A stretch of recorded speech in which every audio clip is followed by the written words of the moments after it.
bar stool she took off her ring.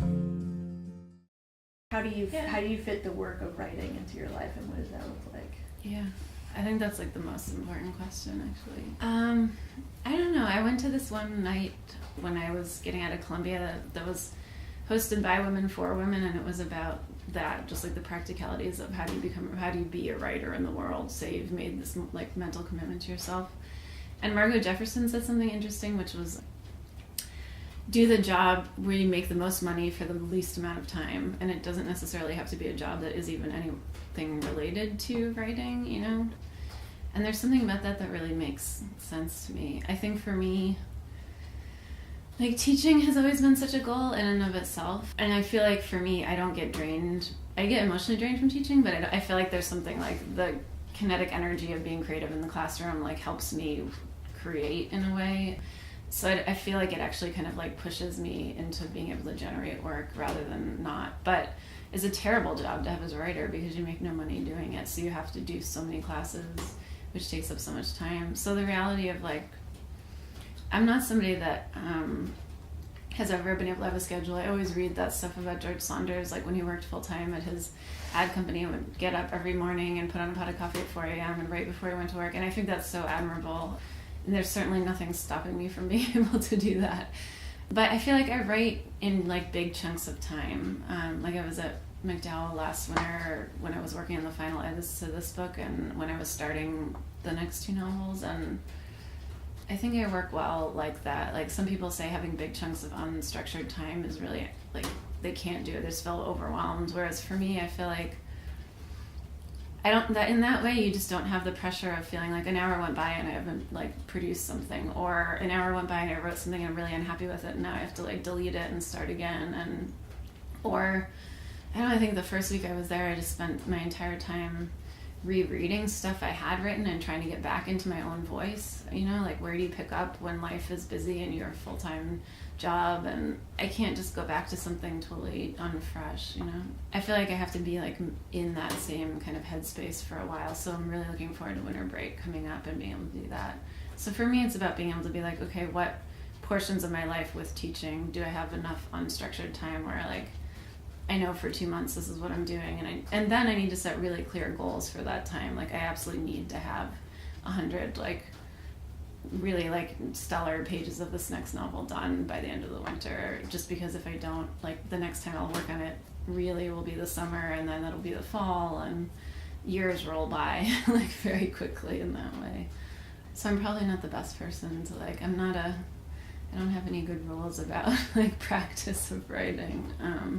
I do think it's kind of bullshit that like you have to give up the idea at some point that like, oh, I'm just going to feel inspired and that's when I'm going to write. Like that isn't the case, or if it was, nothing would ever get done. So when I wrote the first book, because we were living in that really small studio together, I would go to the Hungarian pastry shop for like 3 or 4 hour chunks, sometimes twice a day. If I didn't get something done in the morning, I would go back in the afternoon. And some people can't write in cafes, but I found it really freeing, the idea that like there was noise around me. It wasn't this like solemn, silent like retreat that I was in. And it kind of took the pressure off. I would just go and write for a couple hours. And I remember chapters of that book that I wrote there, actually, like pages of it.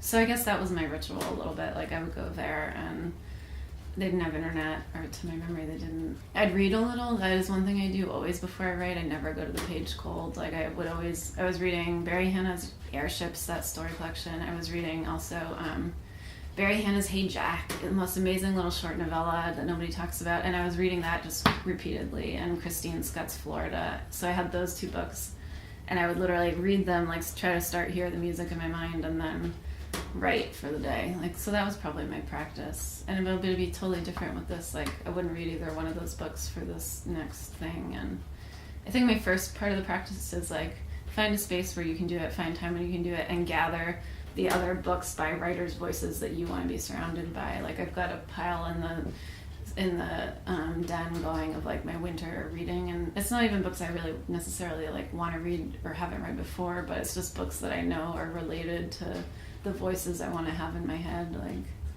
what dinner party do I want to throw, like that type of thing. Yeah. Do you type first? Meaning on the laptop? Yeah. Or, yeah, I actually don't know how. Like, I never, because we moved, I missed that class on how to type, so I'm like a 2-finger typist, which is, or like a 3-finger typist or whatever.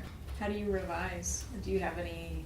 I print everything out, and then one thing I learned from Diane Williams is how to revise the heck out of stuff. Like, I am ruthless on my students. Like, one student gave an introduction the other like last year, and I was so horrified. She like, it was really lovely, but at the beginning she got up and she was like, we first all got our papers back from Annie, and like they just had read, like there was like only one sentence that was still left, and we were all just like, what like, did we do everything wrong? Like, what happened?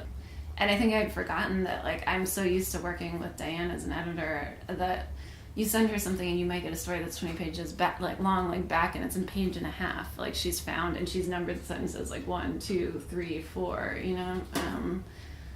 and that has been so invaluable for me. Like, I feel like this book, I cut a whole chapter right before we published it. There was a whole other babysitter that was kind of like involved in the beginning, and the uncle was more a part of it. And I liked that chapter and I liked those characters, but ultimately they weren't central enough to the story that we like needed them there, and it kind of slowed the pace of stuff down. And on a line level, I really like, I'm a big sentence person, like, so I feel like every little word counts, and I feel like the placement of the words and like phrasing matters, and how many sentences on a page have you had like an introductory phrase with a comma, like looking at that stuff.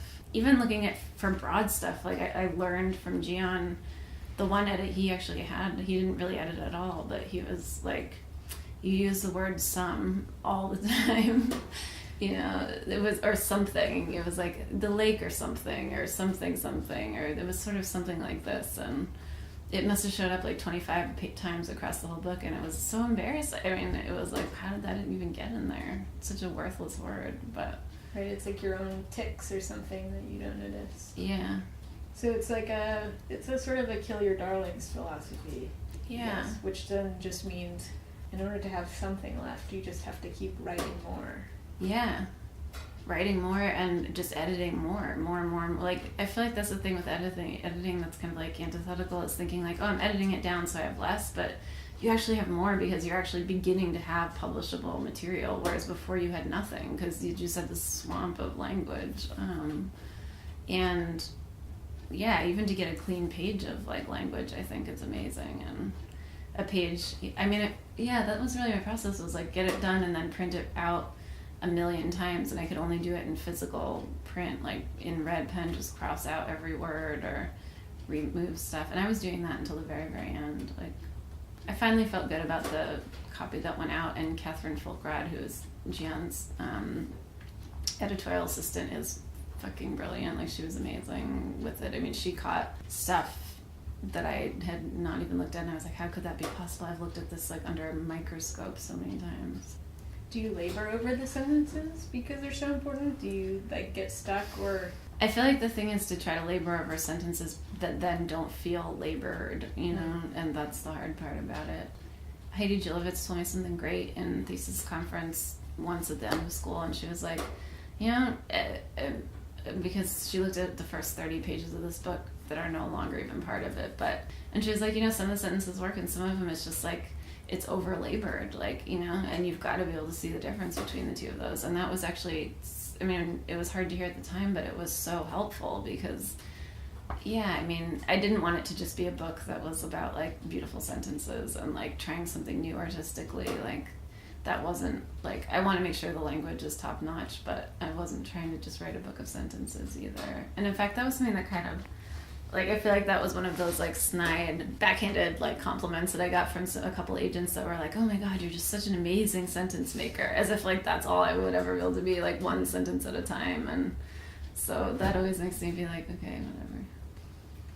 I don't know, I've never felt like I'm a reader that feels like something big has to happen, like I love Marilyn Robinson's Housekeeping. I think that's like kind of a quintessentially perfect book, and nothing happens in that book, really. It's another book about a small town and a girl that moves there to stay with her aunts and some impressionistic noticings about the town. But it's almost a book where, like, the big incidents, like, I think in the first 30 pages, and I could be wrong, but a car goes off a cliff and somebody dies, and it literally happens, like, in a paragraph, and the language is so strong that I missed it the first time. Like, you know, so I like books like that where like big things aren't like played up in a way that like, okay, a car accident could be like the climax of a book, I would think, in a lot of novels, right? Like, but I don't know, this just kind of happens, and then I spend more time actually in the next page thinking about like a tree, you know. Or she spends more time talking about detailing the tree, so I'm thinking about that more, you know. And there's something, even in those, that's like kind of subversive, right? To try to make people look at the world differently is subversive, or it's what you're trying to do, you're subverting expectations. So if you're making people look at the everyday world and place and like the small things around them and giving those the kind of like emotional gravitas and weight of somebody going off a cliff in a sports car, that's really amazing, I think, you know. Do you think you learned, this is sort of back to an earlier point you made, do you think you learned how to take criticism? Or do you think that was something that you showed up with? Like, I'm here, give me what you got, I don't know all the things that I know. Or was it maybe more difficult? I actually always feel like criticism is like, I feel so lucky that anybody would want to read it and take the time to critique it, that I feel like no matter what they're saying, it's like it's an honor to get that praise. And I don't mean that in a kind of bullshitty way. I really mean like, okay, if I send something to Diane and she reads 30 pages and I only get 2 back, I know she spent hours thinking about like, and the fact that she thinks that the work would have that kind of merit. Or sending a book to Gian and Catherine and having them send back comments. I love that process. Like, and I love editing myself, like other people's things. When we did Gigantic, there was nothing I liked more than editing people's stories. It's such an art form because it's so freeing to think that the last paragraph could become the first paragraph and then the story changes entirely, you know. And I have a lot of friends that send me stuff and they're always like, God, you just like take it down to the bare bones. And I'm like, but that's what you have to do, right? I mean, you write a ton of shit that just isn't really up to the level of the other stuff that you produce, and you got to cull it, and that's fun. Like, if you don't have your ego caught up in it, it's actually, that's part of the art process, is like, now you're sculpting. It's harder to actually get the mud on the page and be like, now I have it, but once it gets there, then it's fun to just be like, and I think I've always like, I guess I'm a sensitive person, but I feel like I'm used to criticality, and I think like I grew up with that, and I am sensitive, but I actually feel like it's always just it's showing like reverence for the work the more somebody criticizes it, you know. How do you know when you're done with something? I think it's like reading it aloud and you hear it, like reading the sentence, and if you don't stop anywhere, or there's not one word or one place that goes off in your mind, then it's done. Because I think I know, like, for example, with this book, I wrote the first person draft. I had one agent and I wrote a first person draft for her. I signed super early before I was done with it, and on the first 30 pages she was like, I love it, blah blah blah.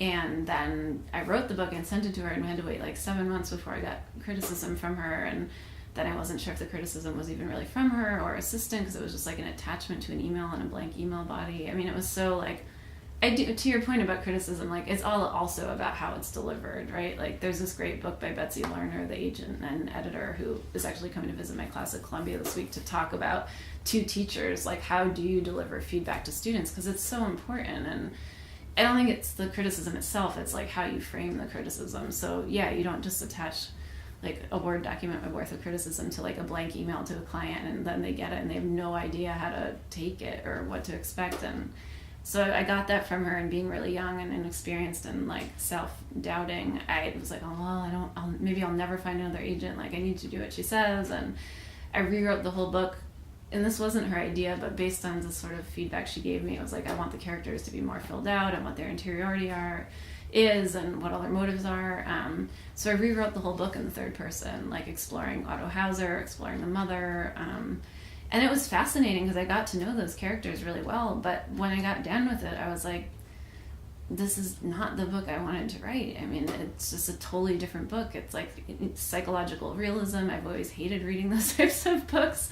I get very anxious when any author puts a lot of like psychological, backstory into something. I'm like, I should be able to tell that from the dialogue and like the awkward way people are interacting. So yeah, and at that point I had to leave her and then find someone else, and I rewrote the whole book in the first person, like went back to the first draft, which I realized like obviously needed work, but I had to work on it my own. Yeah, so that was a long process. So I think that's the other thing with criticism, is knowing like bad criticism that isn't helpful is actually really destructive, and knowing as a writer like who can give you good helpful feedback and criticism that moves you in the direction you want to go in, and then criticism that just you have to filter it out. It's not what you wanted to do in the first place, so why would you even care, you know? I definitely learned that lesson the hard way. And I'm super happy with the book that came out of it. Like, instead, I feel like I came out with exactly the book I wanted to write, and then I worked with a press that let me make it that book. Like, you know, they never forced me to try to tone down any of the scenes, or, you know, in fact, I mean, Gian barely even had any edits whatsoever. He was like, okay, look through it to see if the word some comes up sometimes. And then Catherine really looked through it closely, which I was, like, thankful for, but... No, by the time it got there, it was like ready to go.